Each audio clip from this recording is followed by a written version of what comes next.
এইখন চৰকাৰৰ পৰা মাননি নাপাওঁ আমি যেতিয়ালৈকে মজুৰি নাপাওঁ যেতিয়ালৈকে আমাক চৰকাৰী কৰ্মচাৰী হিচাপে স্বীকৃতি নিদিয়ে যেনেকৈ সচলত কাৰ্যসূচী চলাই গৈছে ঠিক তেনেধৰণে আমি প্ৰতিটো কাৰ্যালয়ত আমি অসহযোগ কাৰ্যসূচী আমি চলাই যাবলৈ বাধ্য হ'ম আৰু চলাই যাম আমি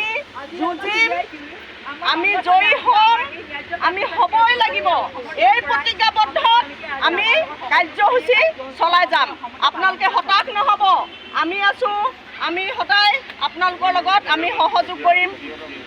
আপোনালোকে কেতিয়াও হতাশ নহ'ব নিৰাশ নহ'ব মুঠতে আমি কাৰ্যসূচী চলাই যাম ইয়াকে কৈ দিওঁ আজি পুলিচ প্ৰশাসনে আজি অসম চৰকাৰৰ পুলিচ প্ৰশাসনে আমাক বাধা দিওঁতে মই দুখ পাইছোঁ অজস্ৰ কষ্ট হৈছে এনেকুৱা পুলিচ প্ৰশাসনৰ যদি হয় তেনেহ'লে আমি কেনেকৈ আমি সহ্য কৰিব পাৰিম চাওক বান্ধৱীসকল গতিকে এই দাবী যেতিয়ালৈকে আদায় নহয় সংগ্ৰাম চলি থাকিব আহক আপোনালোকে সকলোৱে দলে বলে আহক যেতিয়ালৈকে দাবী আদায় নহয় তেতিয়ালৈকে আমাৰ এই সংগ্ৰাম চলি থাকিব দিনে ৰাতি চলিব আমাৰ অসহযোগ চলি থাকিব পৰৱৰ্তী পদক্ষেপটো আমি আপোনালোকক মেছেজ আকাৰে আমি জনাম কিন্তু এতিয়ালৈকে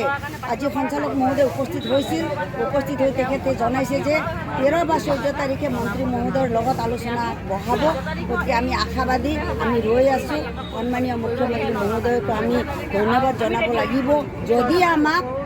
আলোচনাত মাতি বা তেওঁ মাননী বৃদ্ধিৰ প্ৰস্তাৱটো চৰকাৰীভাৱে ঘোষণা কৰে এতিয়াও আমি আশাবাদী চাই দেখিছে আজি আপোনাৰ পুলিচ প্ৰশাসনে এনেকুৱা বাধা দিওঁতে এনেকুৱা অৱস্থা হৈছে এতিয়া ইয়াৰ